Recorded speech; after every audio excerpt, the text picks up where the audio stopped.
And what medical school did you attend? I attended the University of Arkansas School of Medicine here in Little Rock. The same one where Dr. Jones was? The same one where Dr. Jones was, Okay. yes. And what was the racial makeup at the school at that time when you were there? And even sexual? Well, I was the only woman that graduated in my class. Let me say that there started out as 3 women in my class. And the other 2 finished medical school. One transferred, and the other became ill and dropped out for a year. So I was the only one to graduate in my class. Oh, you were? And then there were 3 blacks, 2 men, and myself. So I was the lone black female in my medical school class. And this was in the 50s? And I graduated in 1960. 56 to 60. Okay. All right. And when you began your formal education at the medical school, there were all kinds of events going on in the civil rights movement here in Arkansas. Yes.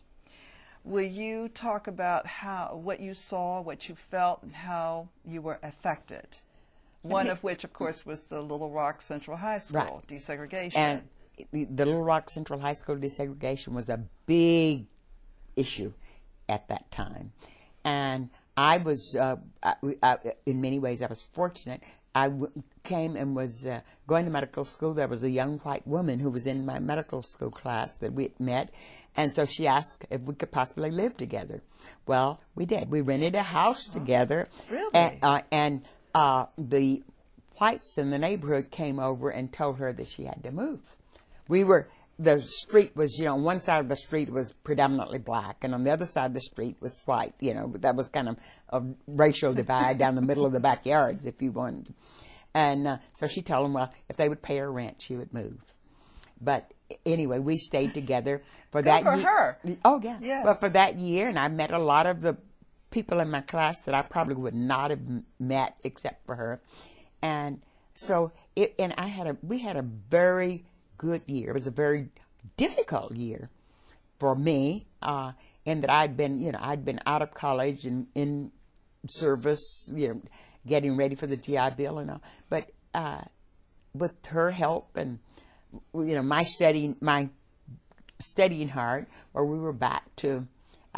We got through just fine, and we both had a very good year. The next year, she transferred up to St. Louis University in Washington University, excuse me. In St. And was Louis. she from here? She was from Siloam Springs, Oh. up in the northern part of Arkansas that it probably never seen a black person. She probably didn't even realize that there was a problem. Yes, she just wanted to be your roommate. Well, I think she was very poor, much not as poor as we were, but they didn't have much money. And she wanted to share, she wanted a place to live and to share it with someone because they didn't have dorms or anything at the medical school at that time. She was being practical. That's right. Yes.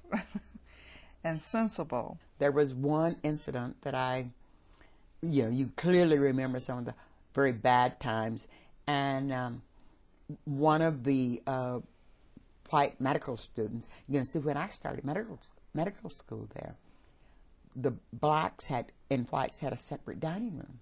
Oh. And the medical students, black medical students, had to eat with the housekeeping and maintenance. We could not eat with the nurses and doctors and people of that sort. So, it was separated on the basis of race.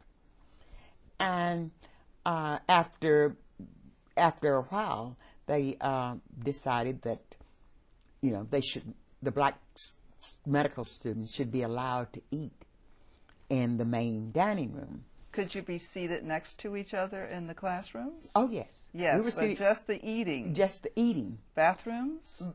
Bathrooms, no problem. No problem there. No problem, for the medical students. Yes, yes, I'm talking about the medical students. And I remember one day sitting at a table, and we were sitting, I was already there with some other medical students, or maybe this medical student was there, and I came. And when I came to sit down, he picked up his tray, and he moved, and he says, "I refuse to eat with a nigger." And, well, you know, the other students, they might have moved, but they didn't move. They just sat there, and so we continued to chat. They were my classmates. We never talked about it. They never talked about it. And so, you know, and, well, I just made sure that I never went to a table. If I saw him already there, I didn't go sit there.